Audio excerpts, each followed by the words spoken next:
The morning rush had already begun by the time Olivia's heels clicked urgently across the polished marble of the Meridian Tower lobby. She clutched her leather briefcase in one hand and her daughter's small fingers in the other, weaving through the stream of suited professionals heading to their glass-walled offices high above. "Lucy, please stay here, sweetie. Mommy will be back soon," Olivia said, crouching in front of her daughter near the lobby desk. She brushed a golden strand from the girl's forehead, her own dark hair still damp from their rushed morning routine. "Wait with Mr. Harold until I finish my meeting, okay?" The 6-year-old, dressed in a pale blue dress and white sneakers that had seen better days, nodded solemnly. Her wide eyes tracked the movement of people around them with the quiet fascination children reserved for busy adult worlds they didn't yet understand. Before we jump back in, tell us where you're tuning in from, and if this story touches you, make sure you're subscribed, because tomorrow I've saved something extra special for you. "Okay, Mommy, but can I look around a little?" Lucy asked, her voice carrying that peculiar mix of innocence and determination that made Olivia's heart ache with love and worry in equal measure. "Just stay where Mr. Harold can see you," Olivia replied, already straightening and checking her watch. The partnership meeting started in 3 minutes, and being late wasn't an option.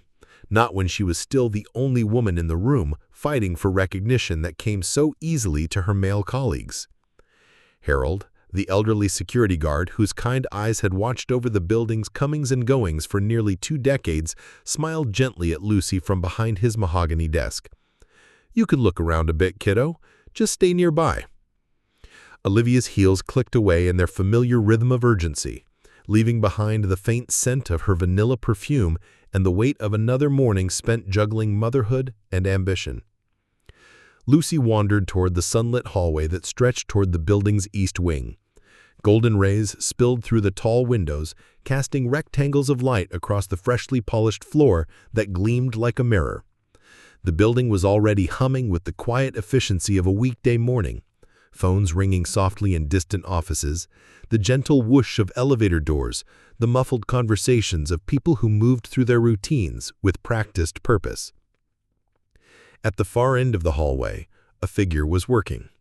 He was tall and lean, his dark hair pulled back in a loose ponytail that had escaped the confines of what had once been a neat bun. His janitor's uniform was clean but worn, the navy blue fabric soft with age and countless washings. He moved with a quiet rhythm, each motion deliberate and careful as he guided his mop across the tiles in long, steady strokes.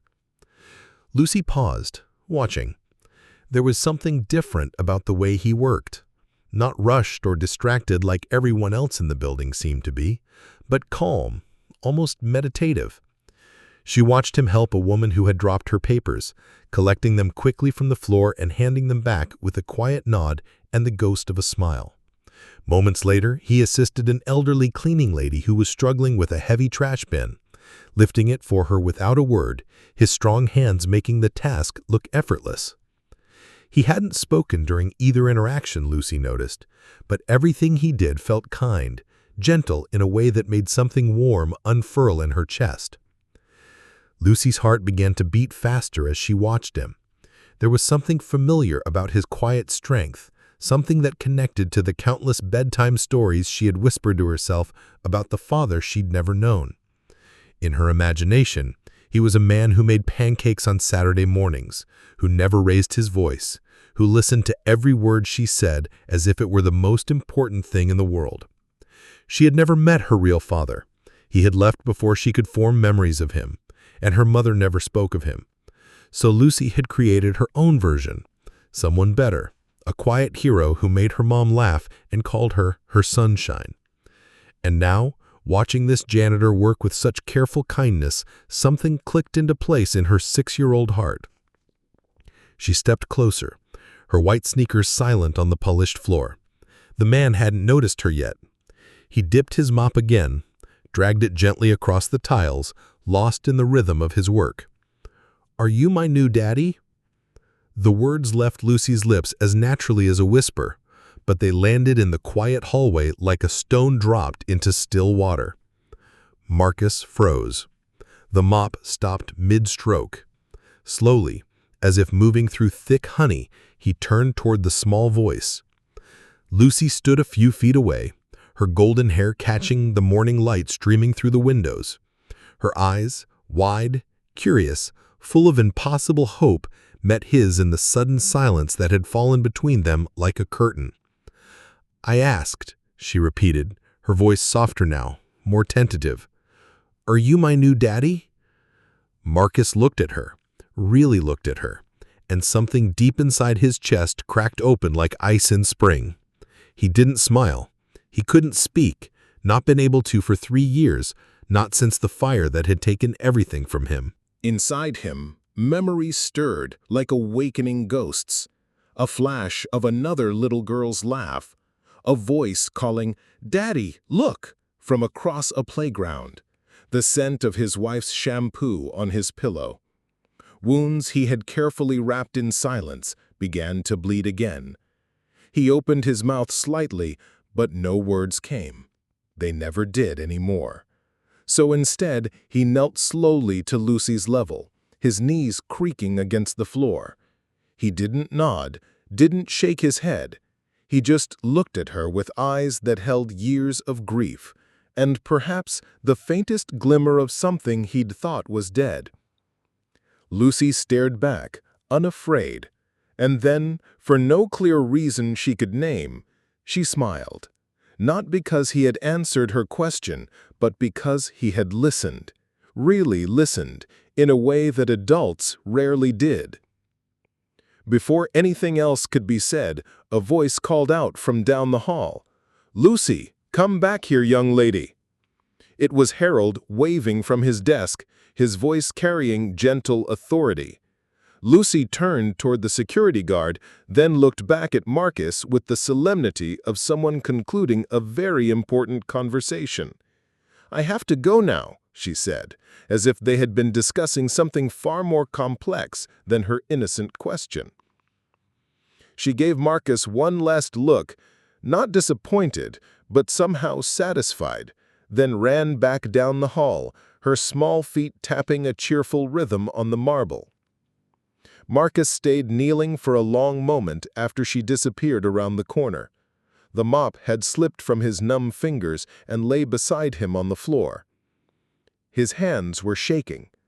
Then, quietly, he reached into his uniform pocket and pulled out a worn leather notebook, the same one he'd carried for years, filled with thoughts he couldn't speak aloud.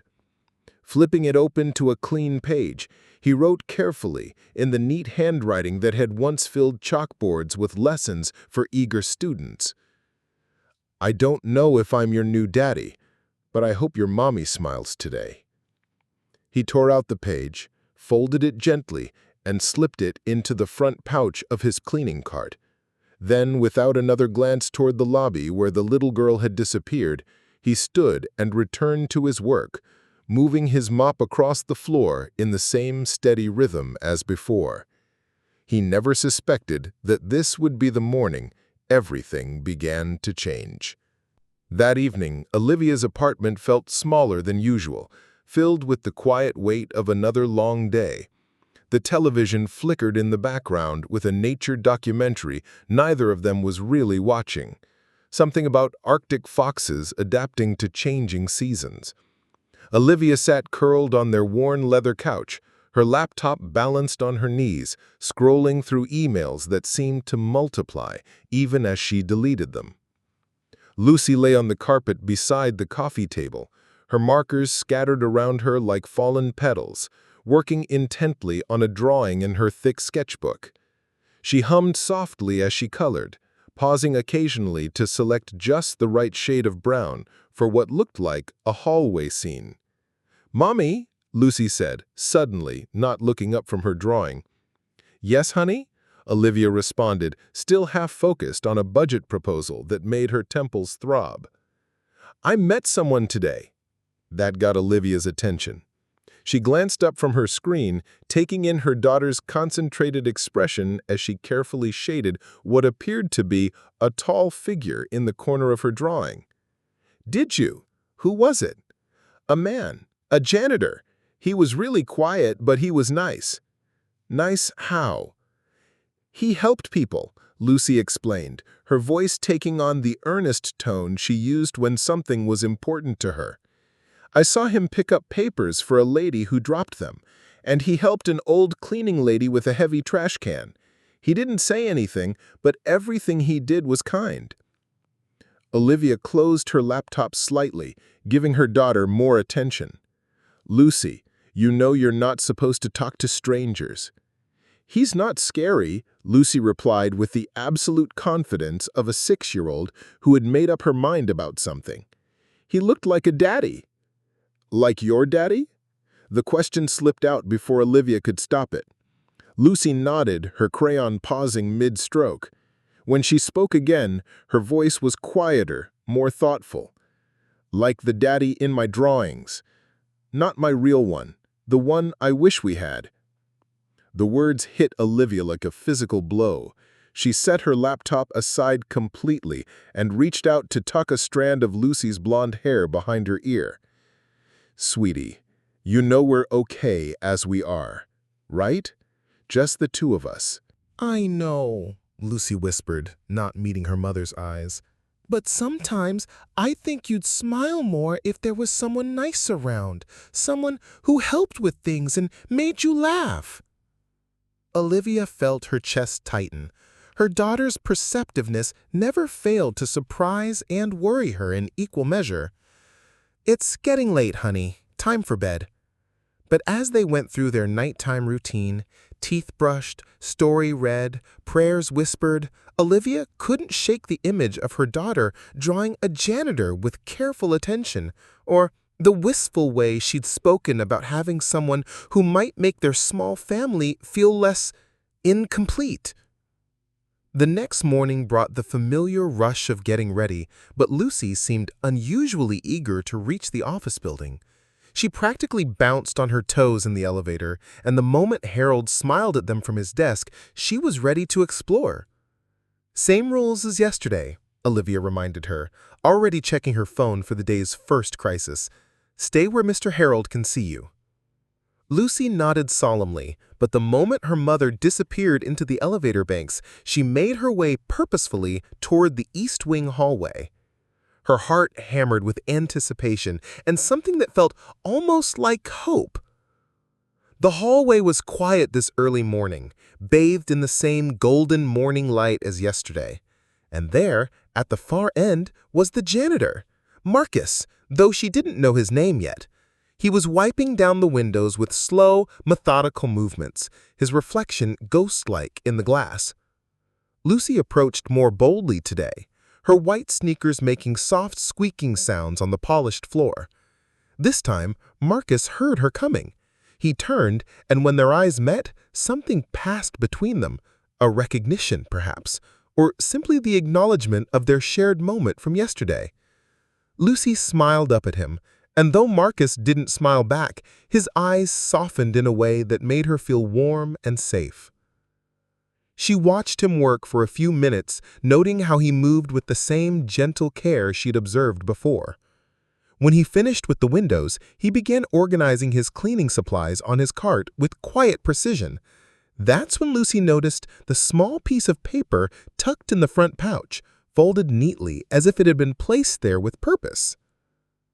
Marcus followed her gaze, and after a moment's hesitation, pulled out the note. He held it out to her, his expression serious but not unkind. Lucy took the paper with the reverence of someone receiving something precious. She unfolded it carefully, her reading skills still developing, but good enough to make out the neat handwriting. I don't know if I'm your new daddy, but I hope your mommy smiles today. Lucy's face lit up like Christmas morning. She looked up at Marcus with eyes shining with joy and something deeper, gratitude maybe, or the simple happiness of being understood. "Did you write this for me?" she whispered. Marcus nodded once, slowly. Lucy folded the note back up and pressed it against her chest, over her heart. "I'm going to keep it forever," she declared, with the solemnity of a sacred vow.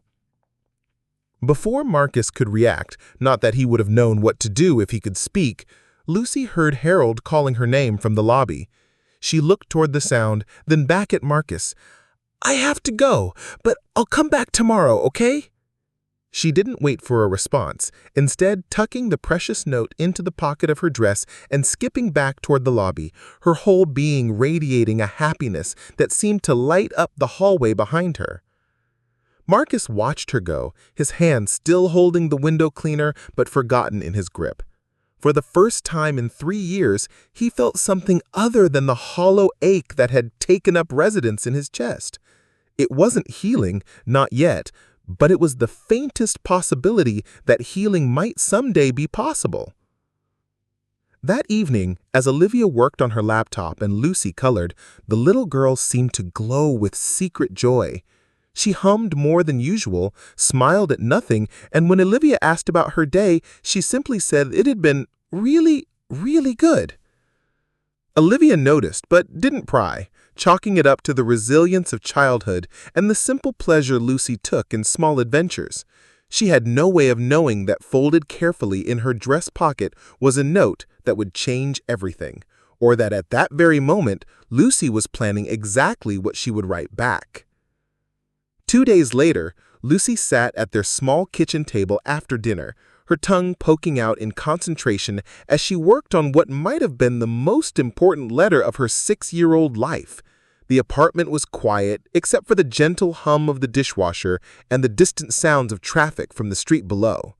Olivia was in the living room, grading reports from her latest project, unaware that her daughter was conducting what she considered very serious correspondence. Lucy had fashioned an envelope from 2 pieces of construction paper, carefully taping the edges with the precision of an architect. On the front, in her best handwriting, she had written, "To Mr. M," having noticed the letter M printed on a small tag below his cart's handle. The letter itself had taken 3 drafts. The first had been too long and rambling. The second had too many spelling mistakes that frustrated her. But this third attempt felt just right. "Hi, Mr. Janitor. Thank you for your note. I think you would be a great new daddy. Mommy is very nice, but she is sad a lot. She doesn't say it, but I know. She helps everyone at work and works really hard, but she is all alone. If you are nice to her, she will smile more. She used to smile all the time in pictures from when I was little. Now she only smiles when she thinks I'm not looking and she's reading old letters. Can you be my new daddy? It would make Mommy happy too, I think. Love, Lucy. P.S. I drew you a picture of us being a family." The drawing was on a separate piece of paper, 3 stick figures holding hands in front of a house with a crooked chimney and flowers that looked more like colorful scribbles. The tallest figure had brown hair and kind eyes. The middle figure had long, dark hair and was smiling. The smallest figure had yellow hair and was jumping. Lucy folded everything carefully, slipped it into her homemade envelope, and tucked it into her backpack. Tomorrow she would find a way to deliver it. The next morning, Lucy's plan went into action with the strategic thinking of a seasoned spy. While Olivia spoke with Harold about building security updates, Lucy slipped away to the East Wing hallway. Her heart hammered against her ribs as she approached Marcus's cart, which sat unattended near the utility closet. She had noticed yesterday that there was a small slot in his metal locker, probably meant for time cards or maintenance notes. It was perfect for her purposes. Lucy glanced around to make sure no one was watching, then carefully slid her envelope through the slot. She pressed her palm against the metal door for a moment, whispering a small prayer that her words would make him happy. When she skipped back to Harold's desk, she felt lighter than air. Marcus found the letter an hour later during his break. He had been reaching for his thermos of coffee when he noticed the construction paper envelope wedged in his locker's mail slot. His name, or rather, Mr. M, was written in the careful, uneven letters of a child who was trying her best to make it perfect.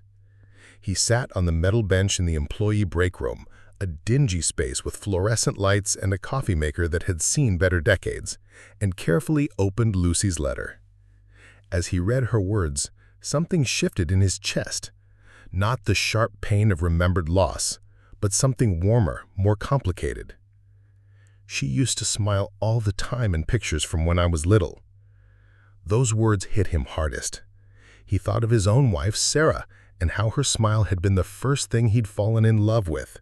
How she'd smiled when she was pregnant, how she'd smile watching their daughter Emma play in their backyard, and how her smile had been the last thing he'd seen before the smoke had filled her house and changed everything. The drawing made his eyes burn. 3 figures, happy and complete. A family. Marcus pulled out his notebook and wrote carefully, "Dear Lucy, your letter made me happy. I think your mommy is lucky to have someone who loves her so much.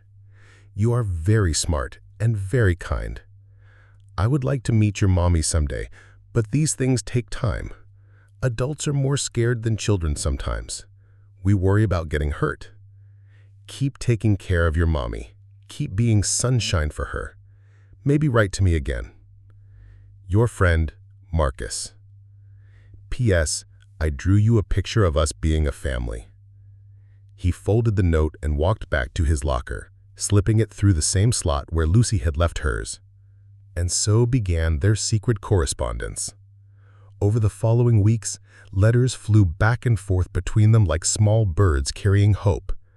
Lucy wrote about her mother's late nights at work, how Olivia sometimes cried quietly in the bathroom when she thought Lucy was asleep, and how she wished someone would bring her flowers or tell her she was doing a good job.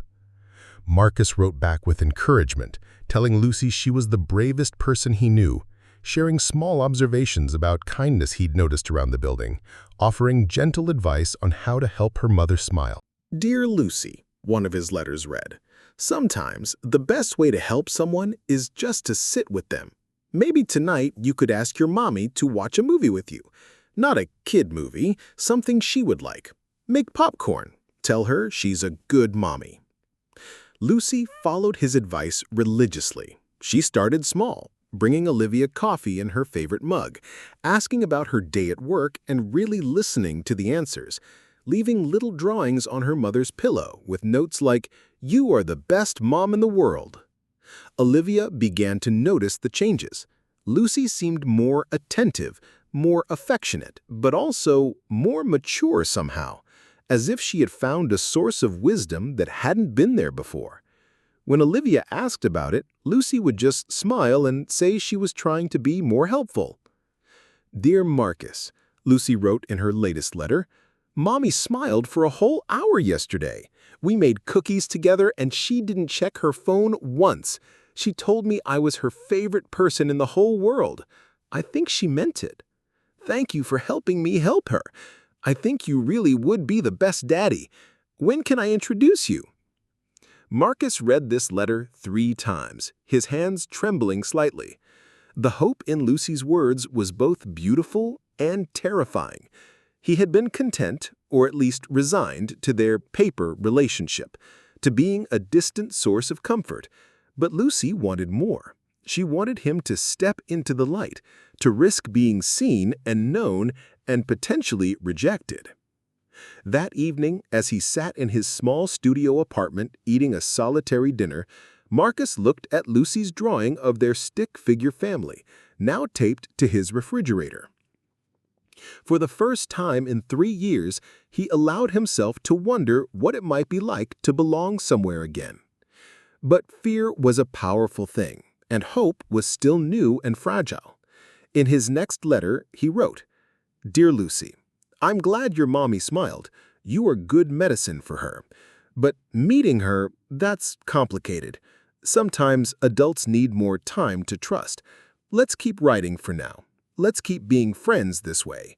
But never stop believing in good things. Never stop helping your mommy smile. Your friend, always, Marcus.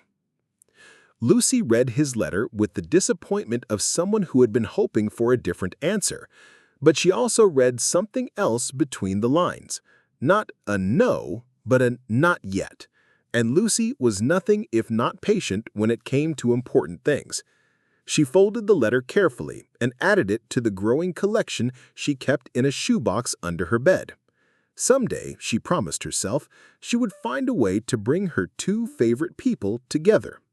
Someday, Marcus would see that her mommy was just as wonderful as his letters were kind. Olivia first noticed the change in Lucy's backpack on a Tuesday morning that started like any other.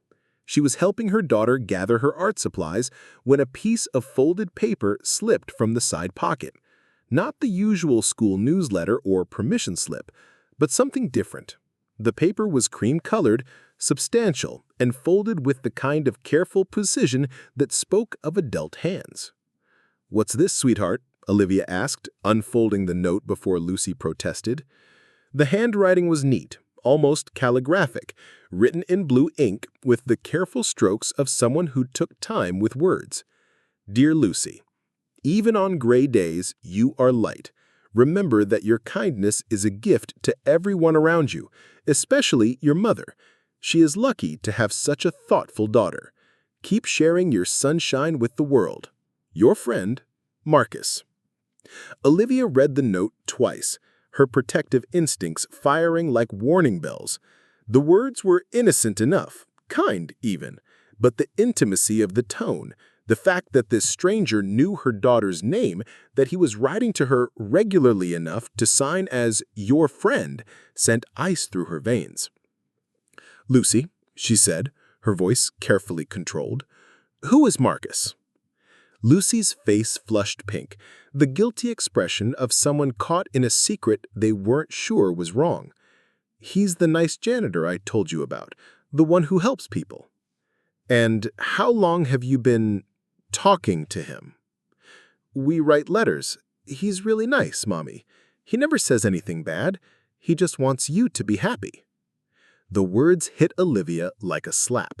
This stranger, this man she'd never met, was discussing her with her daughter, inserting himself into their private life through carefully crafted notes that seemed designed to win Lucy's trust. "Lucy, we've talked about strangers," Olivia said, trying to keep the tremor out of her voice. "You can't accept notes from people you don't know." "But I do know him," Lucy protested. "He's kind and quiet, and he listens. He's not scary at all." Olivia folded the note and slipped it into her purse, her mind already racing. That evening, after Lucy was asleep, she sat at her kitchen table with her laptop open, researching every Marcus employed by the building's maintenance company. She found 3. Marcus Rodriguez, 62, married with grandchildren; Marcus Chen, 28, recent graduate; and Marcus Reed, 34, minimal information available. The lack of details on Marcus Reed troubled her most. No social media presence, no previous employment history she could find, no public records beyond basic employment verification. In an age where everyone left digital footprints, his absence from the internet felt deliberately obscured. She spent half the night crafting a response, tearing up draft after draft that swung between polite inquiry and maternal fury. Finally, she settled on something direct, but controlled. "Mr. Marcus, I am Lucy's mother. While I appreciate any kindness shown to my daughter, I need to understand who you are and why you're corresponding with a 6-year-old child. This is my only warning. If you wish to continue any interaction with my daughter, you will introduce yourself properly to me first. Please explain yourself. Olivia Chen." The next morning, Olivia arrived at the building early, her jaw set with determination. She found Harold at his desk, sipping coffee from a thermos and reading the morning paper. "Harold, I need to speak with one of your maintenance staff, Marcus, the janitor who works the East Wing." Harold's eyebrows rose slightly.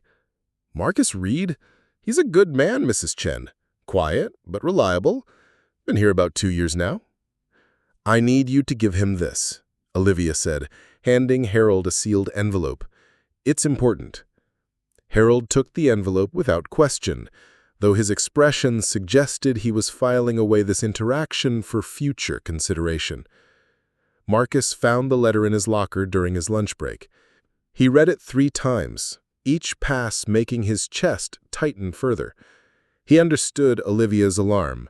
From her perspective, he was exactly what he should fear, an unknown man forming a relationship with her child through secret correspondence. He thought about walking away, disappearing from their lives as completely as he disappeared from his old one. It would be easier, safer for everyone involved. But Lucy's letters had become something precious to him, a reminder that kindness still existed in the world, that healing might be possible. Instead of running, he wrote back, "Mrs. Chen, you are right to be concerned, and I apologize for alarming you. I should have introduced myself properly from the beginning. My name is Marcus Reed.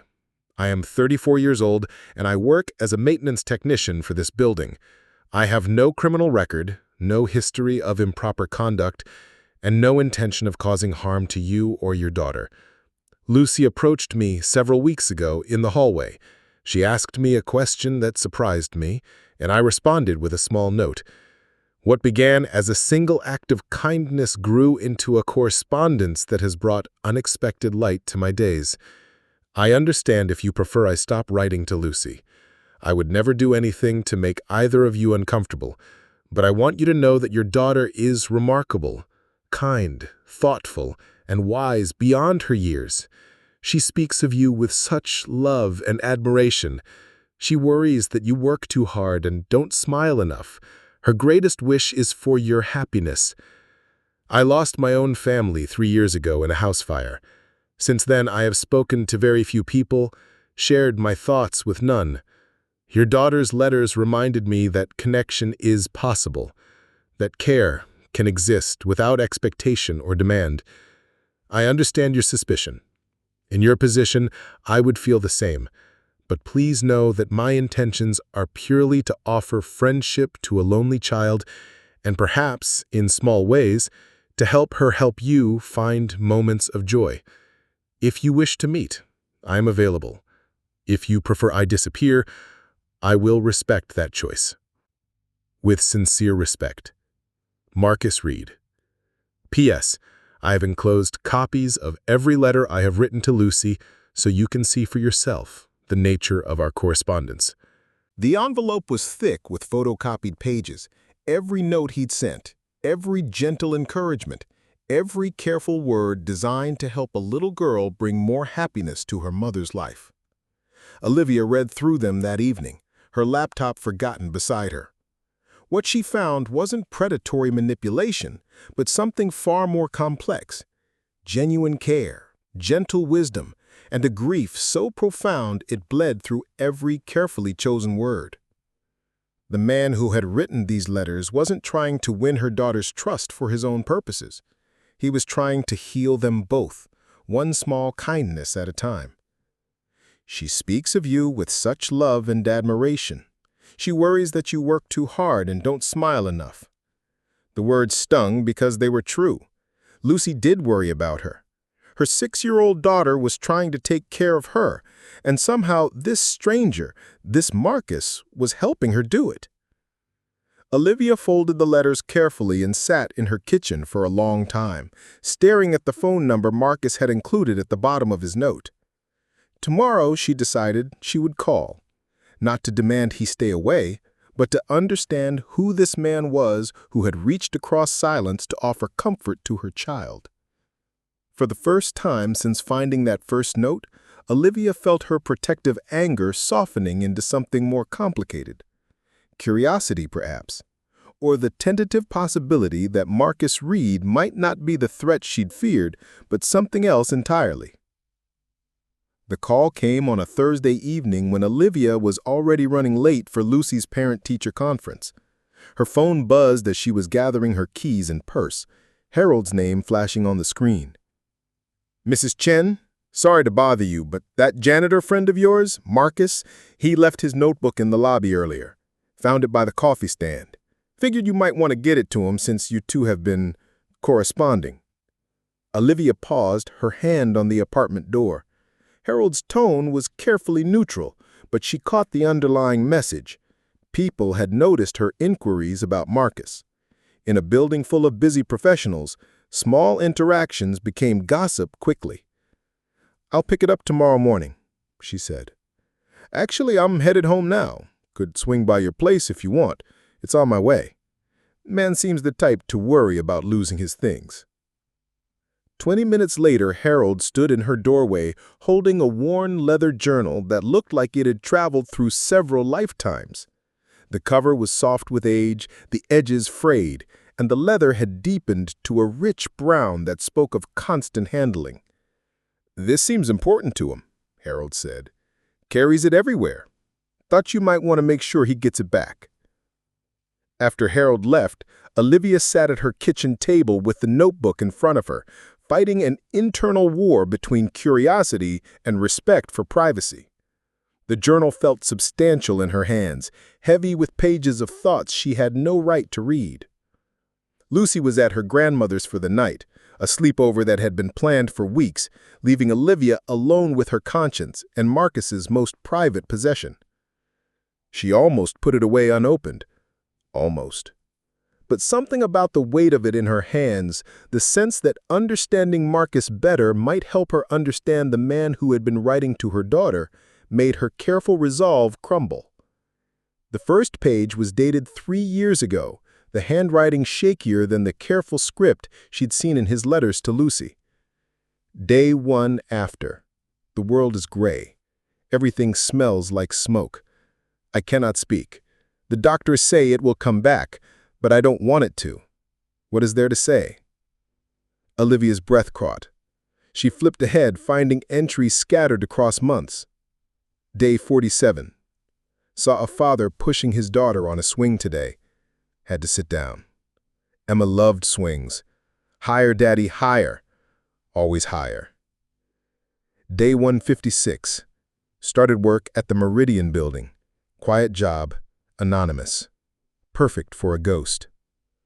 Day 203. Mrs. Patterson from 4B says I should talk to someone. Professional help. She means well, but talking won't bring them back. Silence is safer. The entries continued, marking time through grief with the precision of someone trying to make sense of senseless loss. But somewhere around the 6-month mark, the tone began to shift subtly. Day 189. Helped an old man who fell in the lobby today. Couldn't speak to comfort him, but I could steady him while he caught his breath. Maybe that's enough. Maybe help doesn't always need words. Day 267. The building has rhythms. People rushing in the morning, slower in the evening. I know who takes coffee black, who always drops their keys, who has been crying in the bathroom. Invisible work has its own value. And then, more recently, Day 1095. A little girl asked if I was her daddy today. The question broke something open that I thought was permanently sealed. She has Sarah's eyes, not the color but the light behind them, the fearless curiosity. Olivia's hands began to tremble. Sarah, his wife's name. Day 1097. Lucy left me a note. Her name is Lucy. She wants me to help her mother smile more. If only she knew that she has already helped me remember what it feels like to want someone else's happiness. Day 1102. I wrote back to Lucy today. It felt like learning to speak again, but with my hands instead of my voice. She writes about her mother with such fierce love. Olivia Chen works too hard, worries too much, sacrifices everything for her daughter's happiness. Lucy sees this. 6 years old, and she sees what adults often miss. Olivia had to stop reading. Seeing her name in Marcus's handwriting, reading his observations about her life through Lucy's innocent reports, felt like looking at herself through a stranger's eyes, a stranger who somehow saw her more clearly than she saw herself. She flipped ahead, looking for more recent entries. Day 1115. Lucy wrote that her mother found our letters. I may have ruined everything. The thought of losing this connection, this small light in 3 years of darkness, terrifies me more than I expected. When did I become someone who hoped again? Day 1118. Olivia Chen called today. Her voice is like Lucy described, careful, strong, but with an undertone of exhaustion. We talked for 20 minutes. She asked direct questions. I gave honest answers. She didn't hang up. That feels like progress. Day 1120. Meeting Olivia Chen tomorrow. The first time I have agreed to see someone socially since the fire. My hands are shaking as I write this. What if she sees what I really am? What if she decides Lucy deserves better than a broken man who cannot even speak? But Lucy believes I would be a good father. Lucy believes I could make her mother smile. Maybe it's time to believe Lucy. The entry was dated yesterday. Olivia closed the notebook carefully, her mind reeling. Marcus Reed wasn't just the quiet janitor who had been writing kind letters to her daughter. He was a man who had lost everything, his wife, his child, his voice, and somehow found the courage to risk caring again because of Lucy's unshakable faith in his goodness. She thought about her husband David, who had died not in fire, but in the slow dissolution of a marriage that couldn't survive the pressure of young parenthood and competing dreams. How different might their story have been if he had possessed even a fraction of Marcus's careful consideration, his obvious devotion to the people he loved. She has Sarah's eyes, not the color but the light behind them. The comparison should have bothered her, but instead it felt like recognition. Marcus saw in Lucy something precious that he had lost, and instead of turning away from the pain of that recognition, he had chosen to nurture it. Olivia picked up her phone before she could lose her nerve. "Hello? Marcus, it's Olivia. I have your notebook." Harold dropped it off. A long pause. "Did you—" "I read some of it. I'm sorry, I shouldn't have, but I did." Another pause, longer this time. "What did you think?" The question was quiet, vulnerable in a way that made Olivia's chest tight. "I think," she said carefully, "that Lucy was right about you. I think you would make a very good father, and I think I'd like to meet you properly, not because I'm worried about Lucy anymore, but because I'd like to know the man who helped my daughter learn how to take care of me." When Marcus spoke again, his voice was thick with emotion. "Tomorrow.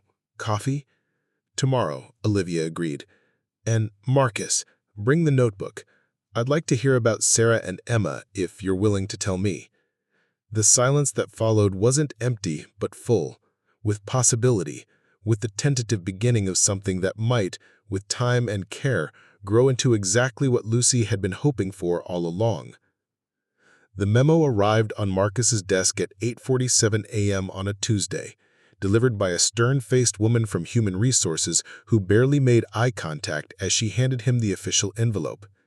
The Meridian Tower letterhead felt heavy in his hands, the weight of corporate authority pressing down like a physical force. "Conference room B, 10 o'clock. Don't be late," the woman said curtly. Marcus read the memo twice, the words swimming slightly as his hands began to shake. Formal review of employee conduct. "Mr. Reed, it has come to our attention that there have been irregularities in your professional behavior that require immediate investigation. Specifically, reports of inappropriate contact with building occupants and their minor children. Your presence is required for a formal hearing." The language was cold, clinical, designed to strip humanity from human interaction. But Marcus understood the subtext perfectly. Someone had reported his friendship with Lucy, and the corporate machinery was moving to protect itself from liability.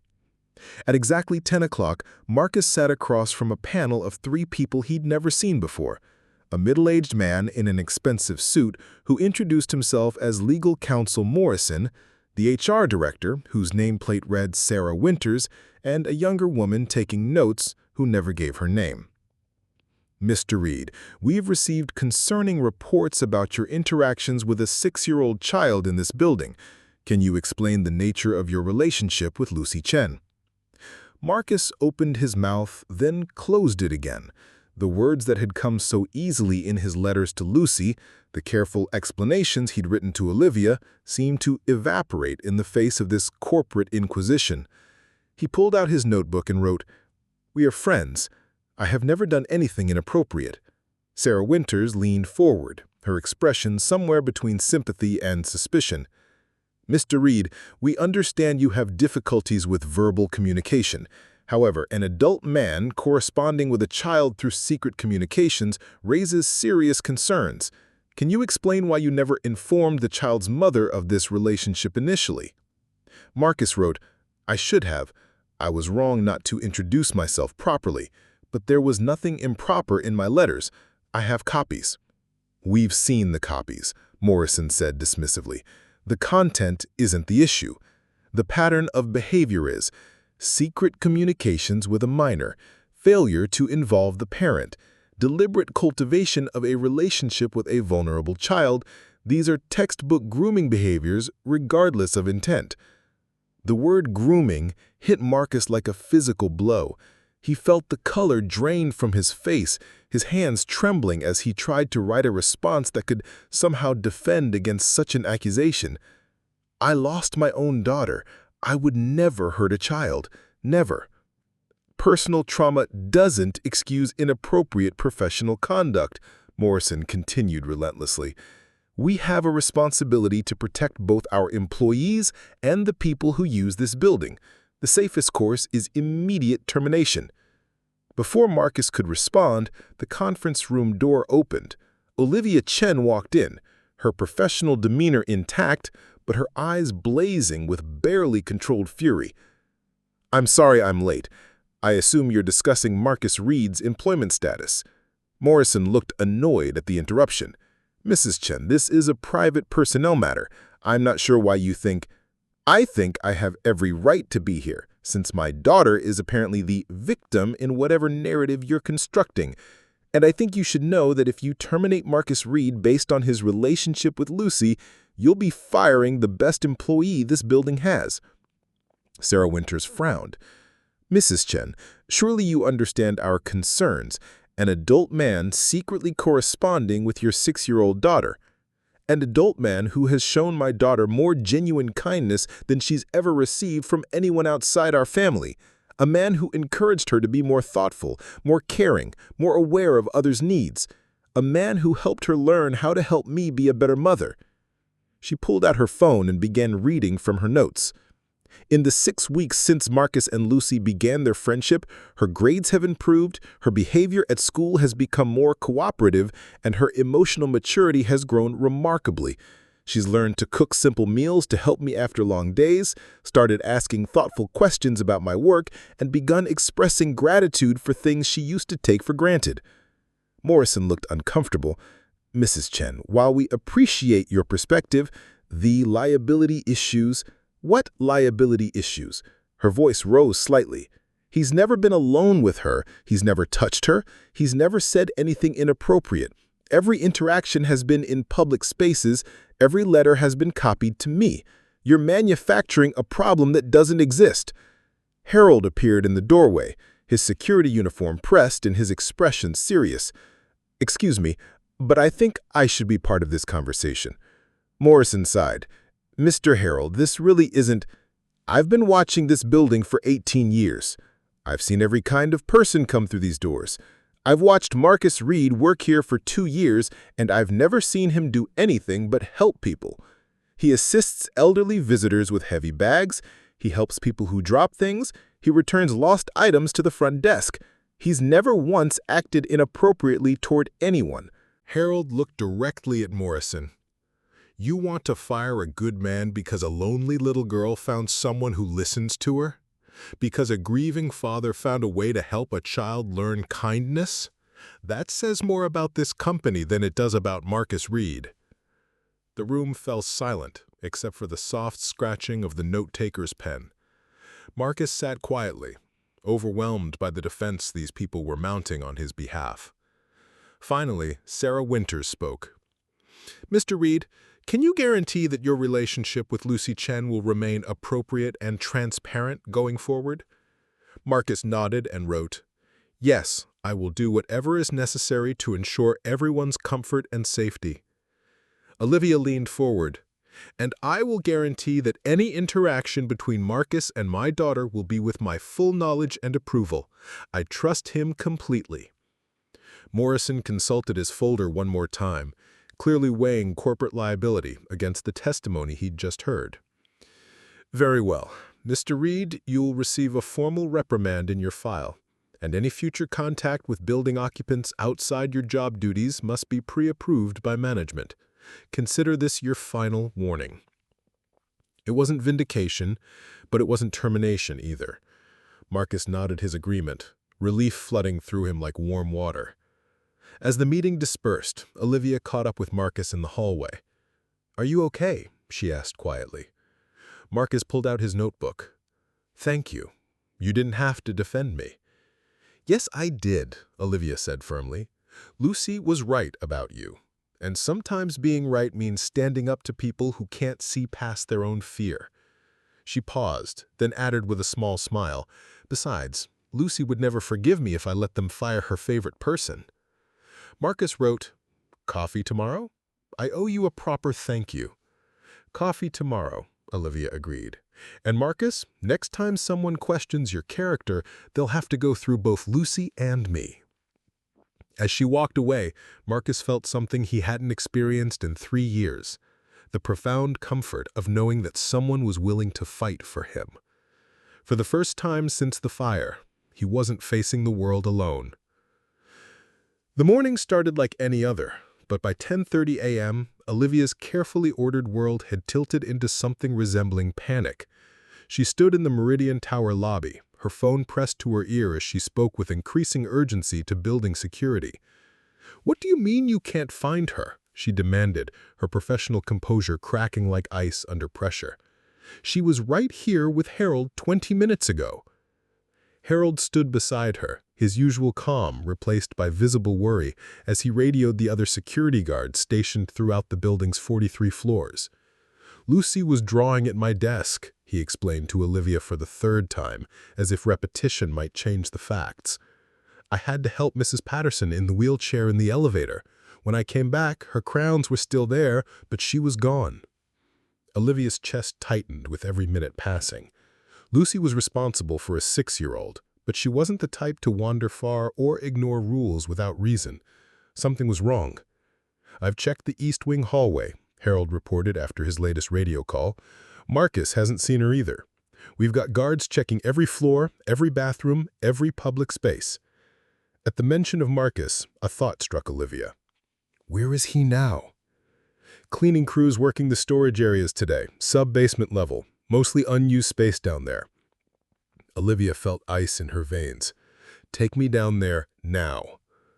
The elevator ride to the sub-basement felt eternal. The doors opened onto a dimly lit corridor lined with storage rooms, utility closets, and forgotten spaces that existed in the building's architectural afterthoughts. The air was cooler here, with the faint smell of dust and industrial cleaning supplies. They found Marcus 3 doors down, methodically organizing supplies in a storage closet that hadn't been properly cleaned in months. He looked up when our footsteps echoed in the empty hallway, immediately reading the panic in Olivia's expression. He pulled out his notebook. "What's wrong?" "Lucy's missing," Olivia said, her voice tight with controlled fear. 20 minutes. Harold lost sight of her upstairs." Marcus' face paled. He dropped his cleaning supplies and moved past them into the hallway, his eyes scanning the corridor with the intensity of someone who understood that children could disappear in the space between one breath and the next. It was Marcus who heard it first. A faint sound that might have been crying, muffled by thick walls and distance. He held up his hand for silence, tilting his head to listen more carefully. "There!" A small voice, barely audible, coming from somewhere ahead of them. Marcus moved quickly down the corridor, checking each door until he stopped at storage room 7. The heavy metal door was closed, and when he tried the handle, it didn't budge. The electronic lock's red light blinked steadily, indicating the system had engaged. "Lucy?" Olivia called out, pressing her ear to the door. "Mommy?" The voice was unmistakably Lucy's, high and frightened but strong. "I'm stuck. The door won't open." "Baby, we're going to get you out," Olivia called back, fighting to keep her voice calm. "Are you hurt?" "No, but it's really dark, and I can't find the light switch." Harold was already on his radio, calling for maintenance to bring master keys and override codes. "These old storage rooms," he muttered to Olivia. The electronic locks malfunction sometimes. Kid probably just wandered in and the door closed behind her. But Marcus wasn't waiting for maintenance. He examined the door frame, running his hands along the edges, testing the hinges. The door was solid metal, designed for security, but the frame was older construction. He pulled out his notebook. Stand back. "Marcus, what are you—" Olivia began. Marcus positioned himself in front of the door, took a deep breath, and threw his full weight against it. The impact echoed through the hallway like a gunshot. The door didn't budge. He tried again, harder this time, his shoulder connecting with the metal with a sound that made Olivia wince. Still, nothing. On the third attempt, something in Marcus's careful self-control snapped. This wasn't about building protocol or proper procedure. This was about a frightened child trapped in darkness, and every second that passed was a second too long. He stepped back further this time, then charged at the door with the desperate strength of a man who had already lost one child and could not, lose another. The frame groaned, metal straining against concrete. "Lucy, move away from the door!" Olivia shouted. Marcus hit the door again, and this time the electronic lock mechanism cracked, sparks flying from the damaged circuitry. One more impact, and the door burst inward with a crash that reverberated through the sub-basement. Lucy stood in the center of the small storage room, tears streaming down her face, but otherwise unharmed. She looked up at Marcus, this tall, quiet man who had literally broken down a door to reach her, and launched herself into his arms. Marcus caught her instinctively, his strong hands gentle as he lifted her against his chest. For a moment, he simply held her, his eyes closed, feeling her small heart beating against his ribs like a bird's wings. "You came," Lucy whispered against his shoulder. "I knew you would come." It was Olivia who noticed the blood first. "Marcus, your shoulder!" He looked down to see his shirt torn and stained red where he battered the door. His left shoulder was already swelling, probably sprained or worse, but he barely seemed to notice. He pulled out his notebook awkwardly with his good hand. "Is she okay?"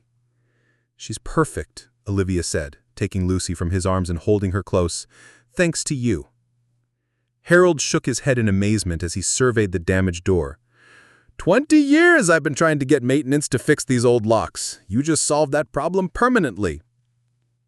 As they rode the elevator back to the main floor, Lucy nestled between her mother and Marcus. She looked up at him with solemn eyes. "Does your shoulder hurt really bad?" she asked. Marcus managed a small smile and shook his head. "Good," Lucy said, then added with 6-year-old logic, "because real daddies are supposed to protect their kids even if it hurts." The words hung in the air between them, simple and profound. Olivia met Marcus's eyes over Lucy's head, and in that look was the recognition that whatever had been growing between them had just crossed an irreversible line. Marcus had proven himself in the most fundamental way possible. When Lucy needed him, he had moved heaven and earth, or at least a very stubborn door, to reach her. For the first time since the fire, Marcus Reed was someone's hero again. The termination notice arrived the next morning, delivered by the same stern-faced HR representative who had questioned Marcus 3 weeks earlier. She handed him the envelope with the clinical efficiency of someone who had performed this task many times before. "Effective immediately," she said, avoiding eye contact. "Security will escort you out once you've cleared your locker." Marcus read the letter twice, the corporate language washing over him like cold water. Violation of company policy regarding unauthorized actions. Property damage. Liability concerns. Failure to follow proper emergency protocols. The irony wasn't lost on him. He was being fired for the most heroic thing he'd done in 3 years. Harold found him 20 minutes later, sitting on the bench in the employee break room, staring at the termination letter. The older man's face was flushed with anger that Marcus had rarely seen from the usually calm security guard. "This is corporate bullshit," Harold said without preamble. "Excuse my language, but that's exactly what this is." Marcus pulled out his notebook. "It's okay. I understand their position." "No, it's not okay," Harold insisted. "You saved that little girl. You did what any decent person would do, and they're punishing you for it because you didn't follow their precious protocols." Marcus wrote, I damaged company property. I acted without authorization. From their perspective, I'm a liability. From their perspective, you're a hero, came a voice from the doorway. They turned to see Olivia Chen standing there, still in her coat, her laptop bag slung over her shoulder and fire in her eyes. She held a copy of the termination letter that someone had clearly shared with her. "This is unacceptable," she said, moving into the room with the controlled fury of a professional who had reached the limits of her patience. "I've already called an emergency meeting with the board. Marcus, you're not going anywhere until we sort this out." Marcus wrote, "Olivia, you don't need to fight my battles." "This isn't your battle," she replied firmly. "This is about what kind of company the Meridian Corporation wants to be. Do they want to be the kind of place that fires someone for saving a child, or do they want to be the kind of place that recognizes heroism when they see it?" Harold nodded approvingly. "About time someone stood up to those suits." "I've already reached out to 3 local news stations," Olivia continued. "The story of a maintenance worker getting fired for rescuing a trapped child is exactly the kind of human interest piece they love, especially when the company cites liability concerns as their reason for the termination." Marcus's eyes widened. He wrote, "You called the media?" "I didn't give them your name or any details yet," Olivia assured him. "But I wanted the board to know that their decision is going to be very public, one way or another." The emergency board meeting was scheduled for 2 p.m. in the executive conference room on the 38th floor, a space Marcus had only seen through glass doors during his cleaning rounds. Now he sat at the polished mahogany table, feeling distinctly out of place in his work uniform among the suited executives. Morrison, the legal counsel, looked even more uncomfortable than he had during Marcus's previous hearing. "Mr. Reed, while we certainly appreciate your intentions yesterday, you must understand that your actions created significant liability exposure for the company." "What liability?" Olivia demanded from her seat beside Marcus. "The liability of having an employee who cares enough to help when someone is in danger?" Sarah Winters shuffled through her papers. "Mr. Reed caused substantial property damage. The door repair alone will cost several $1,000s, and his failure to follow proper emergency protocols—" "What protocols?" Olivia interrupted. "What protocol says to leave a 6-year-old child trapped in a dark room while you wait for maintenance to find the right key?" "Mrs. Chen," Morrison said carefully, "we understand your emotional investment in this situation, but—" "My emotional investment? My daughter was trapped and terrified. This man," she gestured toward Marcus, "risked his own safety to get her out. He injured himself in the process, and your response is to fire him for not following proper procedures?" She stood up, her professional demeanor intact, but her words carrying the force of someone who had reached their breaking point. "Let me tell you about proper procedures," she continued. "The proper procedure would have been to call maintenance, wait for them to locate the right equipment, spend 20 or 30 minutes trying to override a malfunctioning electronic lock while my daughter sat in that dark room getting more frightened by the minute." She paused, looking around the table at each board member in turn. Marcus Reed followed the only procedure that mattered. He put a child's well-being above property damage and bureaucratic protocol. He acted like a human being instead of a corporate drone. And if you fire him for that, you're telling every employee in this building that following rules is more important than doing what is right. Harold, who had been given permission to attend as a witness, cleared his throat. "If I may add something, I've worked security in this building for 18 years. Emergencies, I've seen people panic, and I've seen people freeze up when things go wrong. Yesterday, Marcus Reed did exactly what needed to be done. Without hesitation, without thinking about consequences to himself. That's not a liability. That's the kind of employee you want to keep." The room fell silent, except for the quiet hum of the air conditioning and the distant sounds of traffic from the street far below. Finally, the CEO, a woman Marcus had only seen in passing, spoke for the first time. "Mr. Reed, can you guarantee that in any future emergency situation, you would follow proper reporting protocols before taking independent action?" Marcus looked at her for a long moment, then pulled out his notebook. He wrote carefully, then turned the page so everyone could see. "I can guarantee that I will always put the safety of innocent people above property or procedures. If that makes me unsuitable for employment here, I understand." The CEO read his words, then looked around the table at her colleagues. "Motion to rescind the termination effective immediately. All in favor?" 4 hands rose around the table. Morrison hesitated, then slowly raised his hand as well. "Motion carried," the CEO said. "Mr. Reed, you'll receive a formal commendation for your actions instead of a termination notice. The property damage will be classified as a necessary emergency response." As the meeting dispersed, Olivia caught up with Marcus in the hallway. "How does it feel to be officially recognized as a hero?" she asked with a smile. Marcus wrote, "Overwhelming. Thank you for fighting for me. Thank you for fighting for Lucy. That's what families do. They protect each other." The word families hung in the air between them, full of possibility and promise.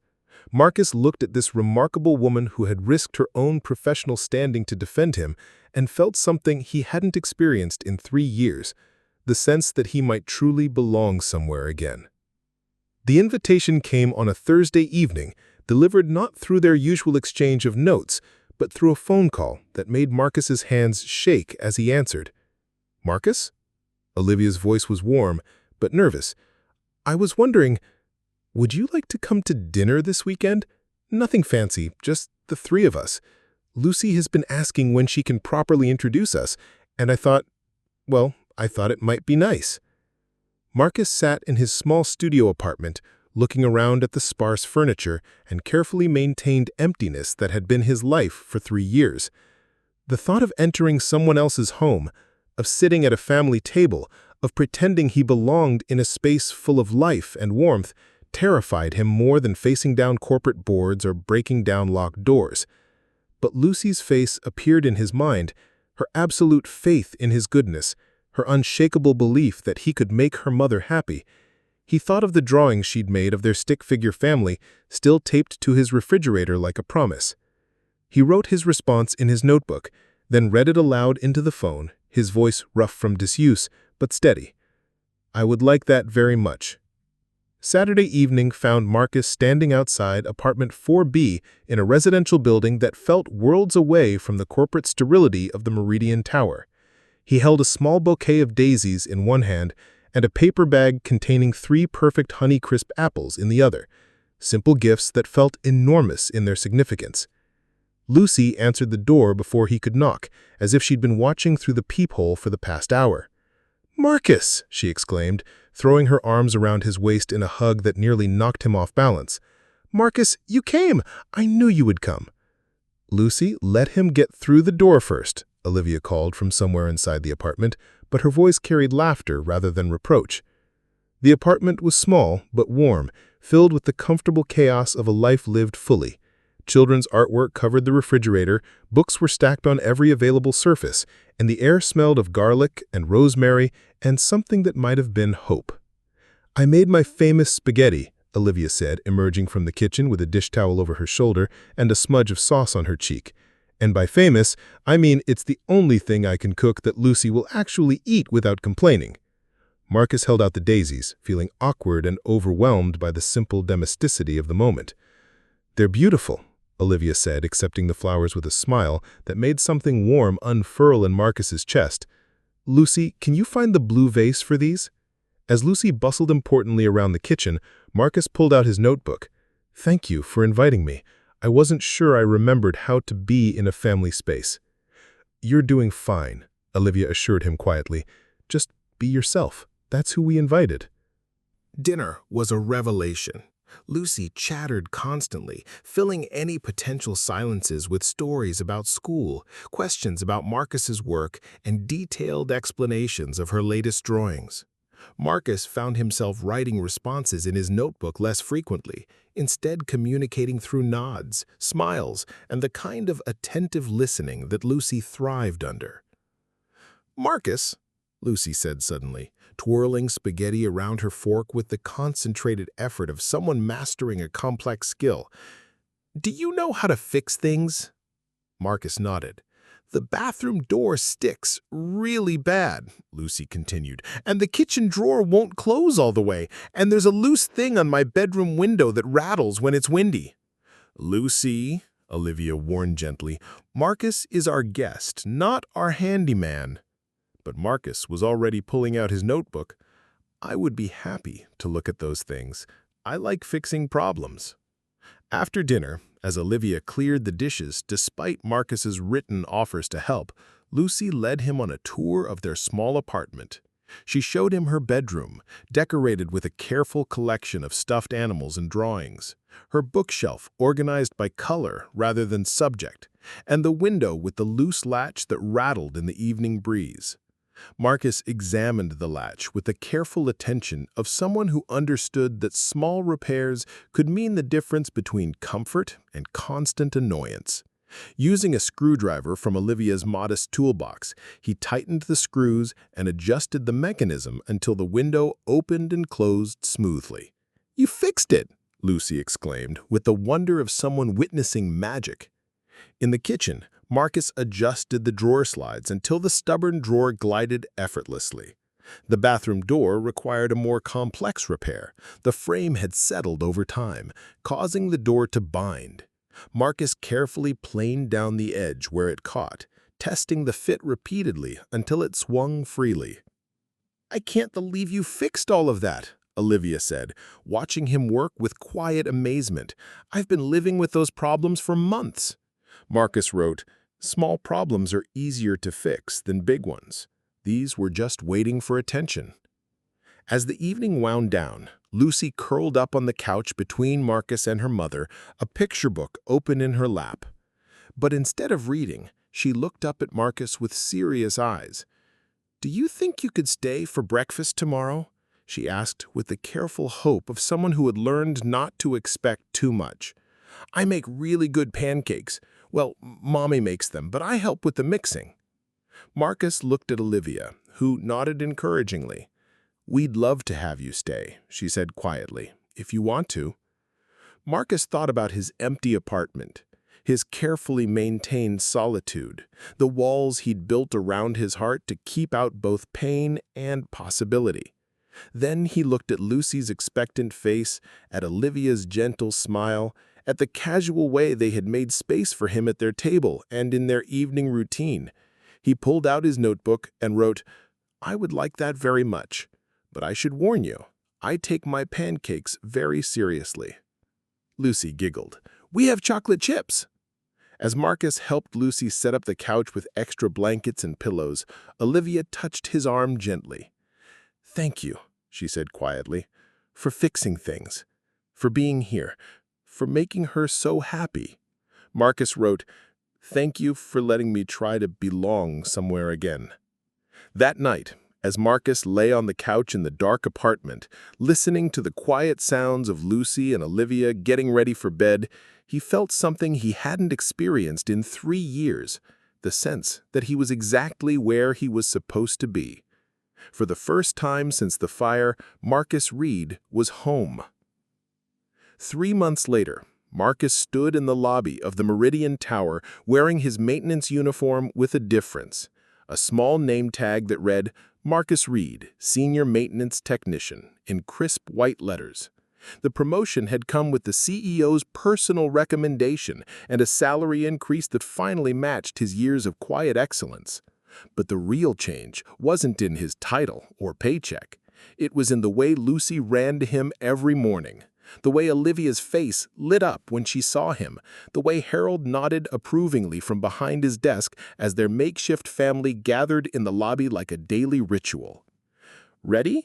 Olivia asked, adjusting the strap of her shoulder bag while Lucy bounced impatiently between them. Marcus nodded, pulling out his car keys. The drive to Riverside Cemetery was only 20 minutes, but it felt like a journey across years of grief and healing. They walked together along the curved path, past headstones that marked other families' stories of loss and love. Lucy held both their hands, skipping slightly between them with the natural joy of a child who had never doubted that this day would come. David Chen's grave was simple, gray granite with clean lines and minimal decoration. The inscription read, "Beloved Husband and Father, 1987-2019. Fresh daisies from their last visit had been replaced by the groundskeepers with the small American flag that marked Veterans Day. "Hi, Daddy," Lucy said quietly, releasing their hands to kneel beside the headstone. "I brought someone I want you to meet." Olivia's eyes filled with tears, but they were clean tears, free from the bitter ache that had lived in her chest for so long. She looked at Marcus, who stood quietly beside her, his presence solid and comforting. "David," she said softly, addressing the stone as if it could hear her, "this is Marcus. He's been taking care of us. I think you'd like him." Marcus knelt beside Lucy, pulling out a small piece of paper from his pocket. On it, he had written a letter in his careful handwriting. He didn't read it aloud. Some conversations were meant to be silent, but he placed it gently against the base of the headstone. Lucy reached into her backpack and pulled out a drawing, her latest masterpiece. This time, the stick figures were more detailed. 4 of them, holding hands in front of a house with a proper chimney and flowers that actually looked like flowers. The 4th figure was translucent, drawn in light pencil strokes, but unmistakably part of the family. "See," she said to the headstone, with the matter-of-fact tone of someone explaining something obvious, "we're all together now." As they walked back to the car, Lucy between them chattering about plans for dinner and whether Marcus could help her build a fort in the living room, Olivia felt something settle in her chest. Not the absence of grief, but the presence of something stronger. Marcus caught her eye over Lucy's head and pulled out his notebook. "Thank you for letting me be part of this." "I thank you for being willing to try again," Olivia replied quietly. That evening, as they sat around the kitchen table that had become Marcus's second home, Lucy presented him with a card she'd made at school. Inside, in her best handwriting, she had written, "To the best new daddy in the world." Marcus looked at the card for a long moment, his eyes bright with unshed tears. Then he reached across the table and took both their hands in his. "Thank you," he said quietly, his voice stronger than it had been in years, "for helping me remember how to be a family." Outside, the city continued its bustling rhythm. But inside apartment 4B, 3 people who had found each other across silence and loss sat together in the warm glow of kitchen lights, finally complete. Sometimes healing happened in grand gestures, but more often it came in the quiet accumulation of ordinary moments, shared meals, fixed windows, bedtime stories, and the simple miracle of being seen and chosen and loved. The little girl who asked a stranger if he was her new daddy had been right all along. Families weren't just born, they were built, one careful day at a time, by people brave enough to believe in second chances. Up next, you've got 2 more standout stories right on your screen. If this one hit the mark, you won't want to pass these up. Just click and check them out. And don't forget to subscribe and turn on the notification bell so you don't miss any upload from us.